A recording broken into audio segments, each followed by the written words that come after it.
बड़ी खबर बुलंदशहर से, जहां मनरेगा स्कीम में बदलाव के विरोध में कांग्रेस कार्यकर्ताओं ने रखा उपवास।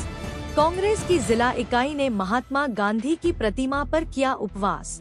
मनरेगा को जी राम जी करने पर सरकार पर बोला हमला। रघुपति राघव राजा राम का कांग्रेसियों ने किया जाप। बुलंदशहर टाइम्स न्यूज से मनोज गिरी की रिपोर्ट। अध्यक्ष जी, आज यहाँ आप सब लोग इकट्ठा हुए हैं, क्या कार्यक्रम? आज एआईसीसी के देशव्यापी मनरेगा बचाओ संग्राम के तहत बुलंदशहर के कार्यकर्ता और नेता गांधी मूर्ति के समक्ष एक दिन का उपवास यहाँ हम लोग रख रहे हैं। हम सबकी मोदी सरकार से ये मांग है कि मनरेगा का जो इन्होंने नाम बदला है उसको वापस लिया जाए और जो इसका ढांचा बदला है उसको तत्काल वापस लिया जाए। मनरेगा कोई खैरात नहीं है, मनरेगा करोड़ों मजदूरों का, गरीबों का अधिकार है। ये ग्रामीण भारत की लाइफलाइन है और मोदी सरकार और आरएसएस चुनिंदा पूंजीपतियों के इशारे पर इसको खत्म करने का प्रयास कर रही है। खत्म कर दिया है और इन्होंने एक भ्रमजाल ऐसा फैला दिया है कि हमने नाम बदला है। नाम नहीं बदला। पहले ग्राम प्रधान किसी भी मनरेगा मजदूर को काम देता था। अब नए कानून के तहत ग्राम प्रधान का जो पद है वो खत्म ही कर दिया इन्होंने। मनरेगा में वो काम ही नहीं दे सकता। 40% का अतिरिक्त बोझ राज्यों पर डाल दिया कि राज्य इसको फंड देंगे। राज्य क्यों फंड देगा? राज्यों के पास तो कई राज्य ऐसे हैं जहां पहले से ही सैलरी देने के पैसे नहीं। करना ये चाहिए था इनको कि 400 रुपए न्यूनतम मजदूरी इन्हें करनी चाहिए थी, काम के दिन बढ़ाने चाहिए थे। और महात्मा गांधी से ऐसी क्या दुश्मनी है आरएसएस को और मोदी सरकार को?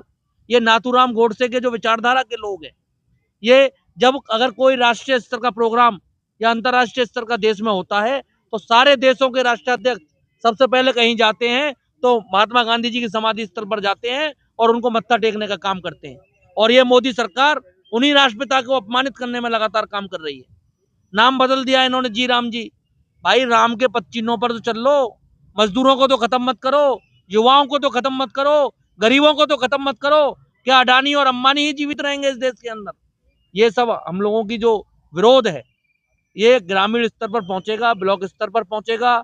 मनरेगा मजदूरों से संवाद करेंगे, गांव के लोगों से संवाद करेंगे। इसको एक जन आंदोलन बनाने का काम होगा। और निश्चित रूप से मैं ये कह सकता हूं कि मनरेगा में जो इन्होंने खत्म करने की जो इन्होंने कानून लाए हैं ये मोदी सरकार के, आरएसएस के और योगी सरकार के ताबूत में आखिरी कील साबित होगा। कब तक बैठे? आज हम पूरे दिन यहाँ पर गांधी मूर्ति के समक्ष बैठे हैं। उसके बाद कल से माननीय प्रियंका गांधी जी का जन्मदिन है। उसके बाद जो है 45 दिन लगातार हम लोगों के बीच में जाएंगे, पंचायत स्तर पर संवाद करेंगे और डिस्ट्रिक्ट हेडक्वार्टर पर भी एक बड़ा रैली जो है हम लोग करने का काम करेंगे। नाम जो ये बदला है, इस नाम से क्या आपत्ति है? नाम से कोई आपत्ति नहीं है। ऐसा है कि राम नाम की लूट है, लूट सके तो लूट।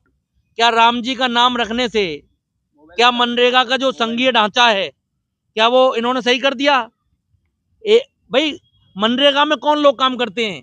मनरेगा में वो लोग काम करते हैं जो अशिक्षित है, जो गांव के सबसे अंतिम पायदान पर हैं। उनको पता ही नहीं है कि नाम बदलने का तो एक छलावा किया है इन्होंने ऐसा शो किया है कि हम लोग राम का विरोध कर रहे हैं। हम लोग राम का विरोध नहीं कर रहे, इनके एजेंडों का विरोध कर रहे हैं। आरएसएस के मजदूर और गरीब विरोधी जो साजिश है उसका विरोध कर रहे हैं। भाई आप ये बताइए कि इन्होंने मजदूरी क्यों नहीं बढ़ाई? 400 रुपए न्यूनतम मजदूरी करनी चाहिए थी। महंगाई बढ़ रही है, नहीं की इन्होंने। पहले प्रधान गांव का अधिकार दे देता था कि कहीं भी किसी भी साइट पर ले जाकर के मनरेगा का मजदूर काम कर लेगा। लेकिन अब तो प्रधानी का जो रोल है वो खत्म ही कर दिया, राज्यों पे अतिरिक्त बोझ डाल दिया। तो राम नाम की विरोध नहीं है। आरएसएस और भारतीय जनता पार्टी की जो राम के नाम के पीछे लूट की जो मंशा है, जो साजिश है, कांग्रेस और इस देश का मजदूर और गरीब उस चीज का विरोध कर रहा है।